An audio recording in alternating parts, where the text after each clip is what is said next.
Scan for Sovi, your AI bestie. I got your back.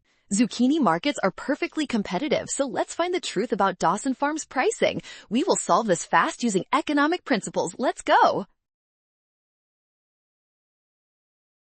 In a perfectly competitive market, every single firm is a price taker. This means Dawson Farm must sell its zucchini at the market equilibrium price of $1.75.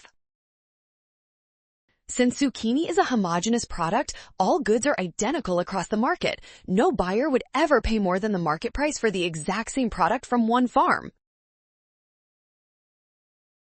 If Dawson Farm raises its price even slightly, buyers will immediately switch to other sellers. This makes option B the only logically correct choice here. Well done! Scan the code. You can learn better with Sovi. Avoid the rush and trust the given rules of perfectly competitive market structures.